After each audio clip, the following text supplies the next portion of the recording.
It's 9 days until the Berlin Marathon, and today I've got my last hard 20-mile long run. I'm also going to be showing off my new race shoes and answering some questions about the training block, so we better get going. So this long run ended up being a huge disaster, and the reason why led my coach to ban me from making any decisions for myself before Berlin. Stick around to the end of the video and I will tell you exactly what I did that was so incredibly stupid. But for now, let's go back to Ryan, who still had some hope for this long run. Right now, I'm just doing a 1 mile easy jog warm up because the plan today is 10k at 15 seconds per mile slower than marathon pace, straight into 5k at marathon pace or slightly quicker, 2k easy, and then repeat. So the actual long run section will be 32k. I done this long run last year, also 9 days before the marathon, and it went so well. But no matter what, I'm not going to let this affect me at all. So this is going to be my race shoes. I've not even had my feet in them yet, but I'm once again going for the Pro 4s, and it's not going to be difficult to spot me on the course. I had to go for something different rather than just the white, so bright fluorescent yellow, even the sole is the same colour. So excited to try these today, see how they feel. I found with the Pro 4s that I had before, they needed some miles in them. They felt too bouncy when they were just out the box. I don't know if that's just that I had a bad session the first day I wore them, but I just found like they were too much. And actually once they've got like 20 to 25 miles in them, they feel a lot better. Like they're propelling me forward instead of sending me up in the sky. So I'm going to wear them today and for a couple of the threshold sessions that'll come next week. And also while we're here, I will answer the first question that I'm going to answer in this video, and that's from Gibster Run, who asked if I'm going to be wearing all my layers in Berlin. And unfortunately for you, mate, I am not. I'm going to be trialling this Canvas Lang Harriers vest today. Brand new, still got the labels on it. Feels very lightweight. I've already just tried it on, but if it works out, then I'll be wearing this with the classic Scotland shorts. Thanks for the great question, Gib, but unfortunately, there's not going to be any heat training layers. It's going to be shorts and the lightest vest I've ever had. I'm going to go and get ready because my dad's coming down on the bike and I don't want to leave him waiting for too long now that he's a big time YouTuber. Thanks for all the support on that latest video, by the way. Very much appreciated. If I get hit by a car today wearing these, it's going to be some sort of steward's inquiry going on. They are certainly bright. So if you do see me coming in Berlin from about 5 miles away, give me a shout. So there we've got the old one, and then we've got the new one. One more exciting thing that I really don't think I've said enough on the channel, considering how unbelievable it is, but I'm actually running off the elite start in Berlin, which means that I will have elite drinks, and that means that I have to provide my own drinks bottles, which I have just bought here. They were actually only 50 pence, even though it says £1. Little Explorer. I had to get something different. I couldn't just get the standard Morton bottles because everyone would have those, and the trick at these elite drinks tables is having bottles that you can see from a distance and that you know are yours. So nice yellow lid, perfect kids bottles. Bought 14 of these because I've got 13 drinks tables, and I'll just be putting my fuel in them. I'll obviously talk through that in a lot more detail in the Berlin video, but this is what my bottles will look like. Going to get some Scotland flags for them, and that'll be that. A couple of strides, test out these bad boys, and then we'll get going for a 20-mile long run. Let me know in the comments how you think this looks. Stupid. Blue shorts. Stupid. Is this what I should go for in Berlin? No.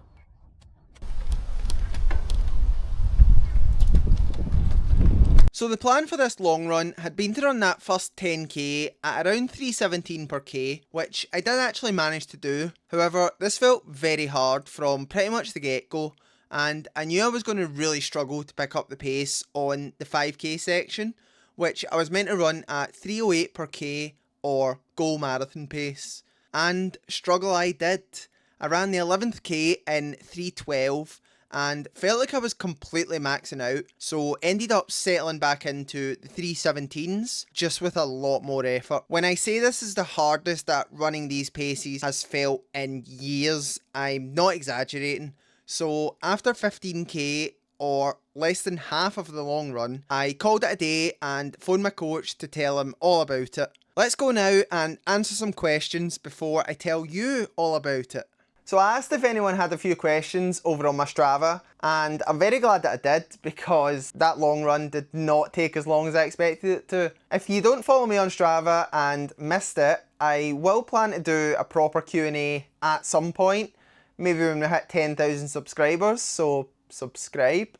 But let's get into the questions that I got through Strava. First question is, how did I find a coach? So by April of 2024, I had run 3 marathons and gotten cramp before halfway in all 3. So I went to Instagram, as you do, posted a story asking if anyone had any advice on how to get rid of these cramps, and someone replied and recommended that I chat to someone called Lewis Walker, who at that point I don't think I had heard of. I should have heard of him probably, but anyway. So we hopped on a video call. We just chatted about running for like 2 hours.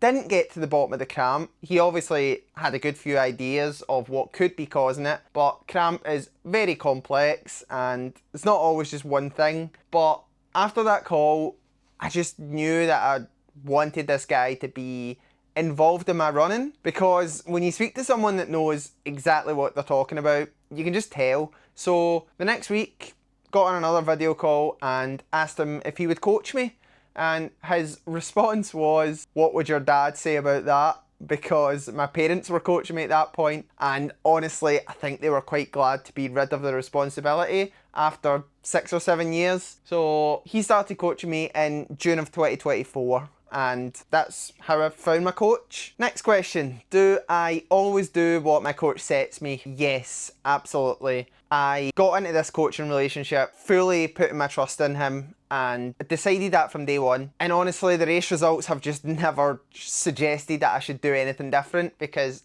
every race has been just so good. So everything he tells me to do, I just do it.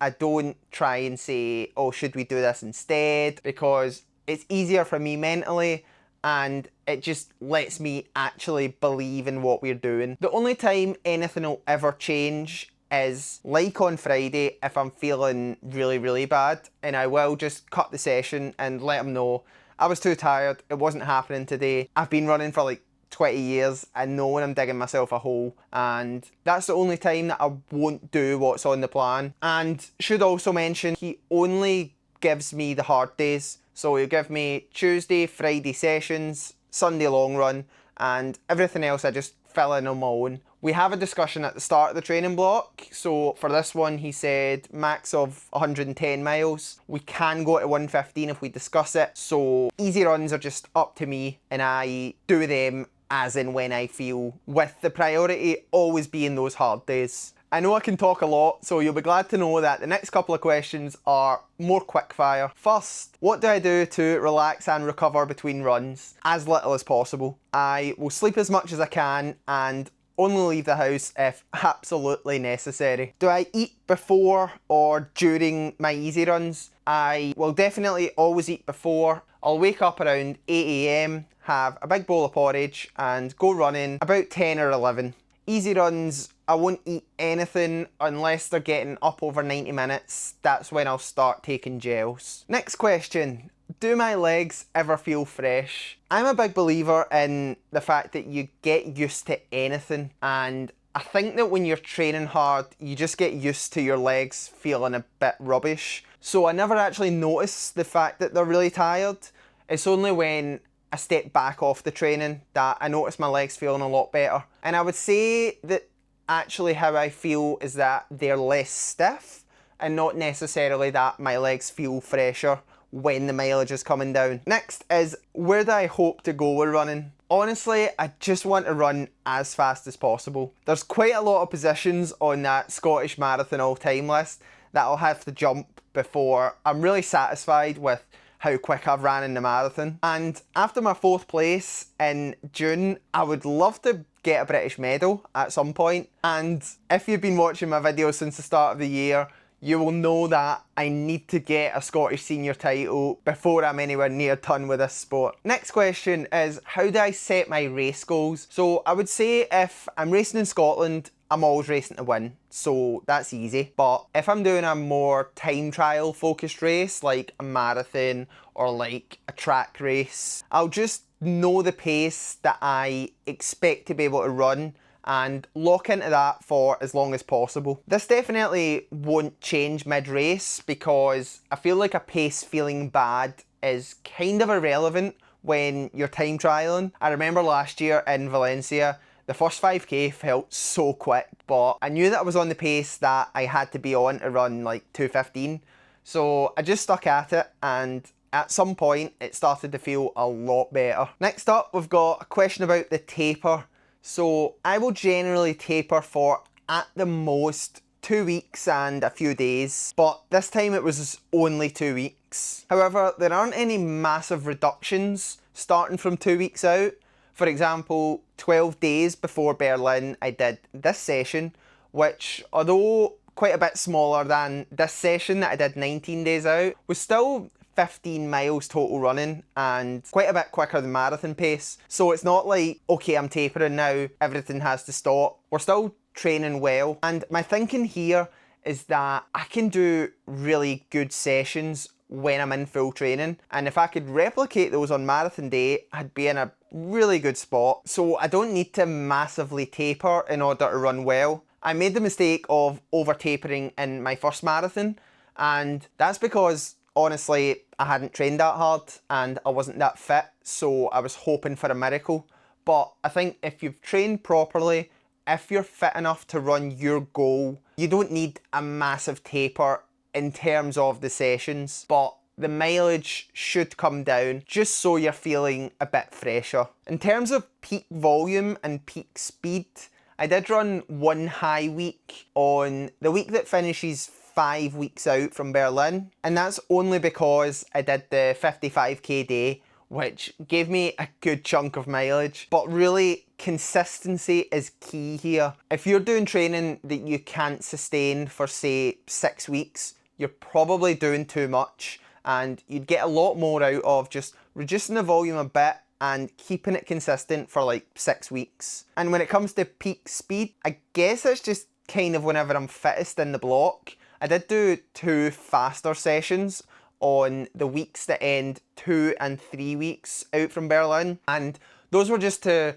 try and make marathon pace feel quite a bit slower. Next question is, how often do I sauna and how long will I go in the sauna for? So I actually only sauna when I'm heat training, and I'll go in there for 20 minutes, 10 days in a row, with the 10th day being just over a week before the goal race. I did use saunas a lot more regularly when I was running my 5k PBs on the track, but now I just find that they're very time consuming for not as much gain as I would get from running more, doing more gym work, and getting home and having dinner and recovering as quick as possible. What do I look for when booking a race? There's probably only 2 things that I really consider when booking a marathon, and that is how fast is the course and how much depth is there going to be. Because if I'm training for a marathon for 3-4 months, I want to run as fast as possible. So I'm going to Valencia or Berlin, and I don't want to run on my own, so I want there to be a lot of people around that 2:15 or under sort of pace. Now, London satisfies neither of those criteria for me, but the actual event is just second to none, which is why I've done it twice. I guess calendar wise, I wouldn't really like to run a marathon in January or February, but that's just because I like to overindulge through Christmas, and I'm not the best at having balance in my life, so I tend to come into the new year a little bit less fit. But apart from that, I am not fussy, and having drinks on tables is amazing and so cool. But my 2 fastest marathons up to this point, I didn't have drinks on the tables. So it's not something that I'm necessarily looking for when I'm entering these marathons. However, being elite does help with actually getting in these marathons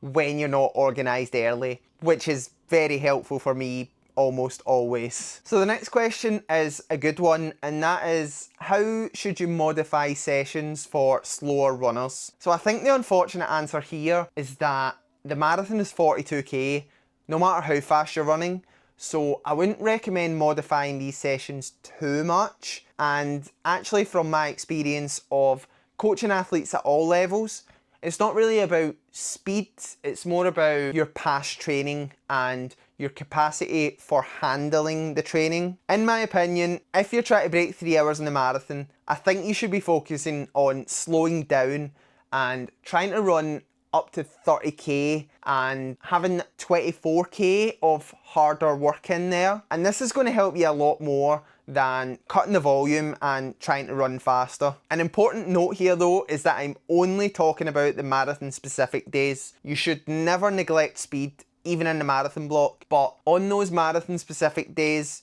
you have to remember, as I always say, the marathon is really far and you have to train specifically for that. So based on this run that I did here, I think the next question is, why was I wearing so many layers when I was out running? And the answer is because I was heat training. Heat training has a lot of benefits, even if you're doing a cooler race, but it's also great if you're targeting one key race that could be hot, like I am in Berlin, because you need to give yourself the best chance of performing on the day by controlling what you can control.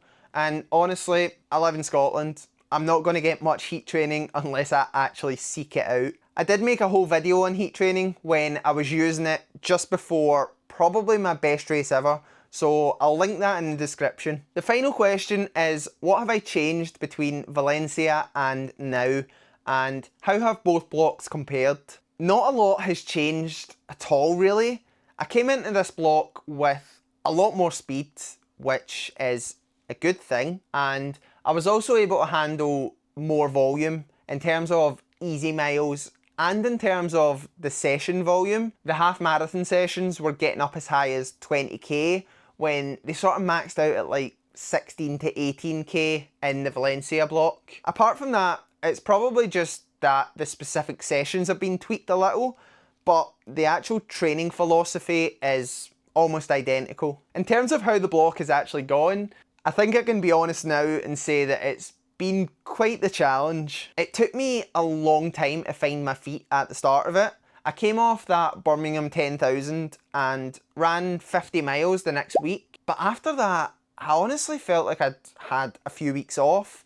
I don't know if it was just the come down from such a long racing season and such a high at the end of it, but that was a bit of a surprise because I expected to come off such a big performance, feeling great and ready to get into marathon training, but that's not what happened at all. Since then, I have felt like I've been getting fitter every week through the block, but I've still been really quite inconsistent, which isn't like me at all. However, I can say now, in these last 3 weeks, I've just been doing sessions that I could never have done before, but clearly that's not what happened on Friday, and you're probably asking why at this point.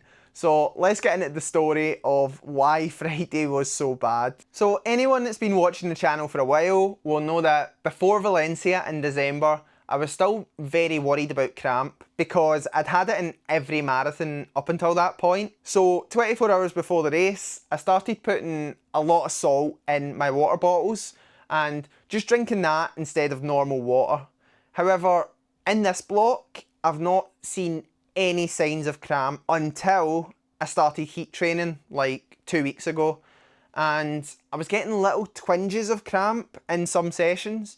So I decided that since I hadn't drank salty water since December, that I should probably practice it, and that's what I did on Thursday. And honestly, I must have went severely overboard because I woke up with my face looking like this and 14 pounds heavier than I'd been 3 days before. I don't know if anyone has ever tried to run with 14 pounds of water, but it doesn't feel great, as I proved on Friday, and that's why the session went so bad. There really is no other reason for it whatsoever, because I feel great now. So that was Friday. I was 14 pounds overweight. Now is Monday and I'm completely back to normal. And before anyone comes at me in the comments, I have been eating completely as normal. Go and watch this video and you'll see that I do not limit my food, but that's just from doing hundreds of peas in 48 hours. And I wish I was exaggerating, but I'm not.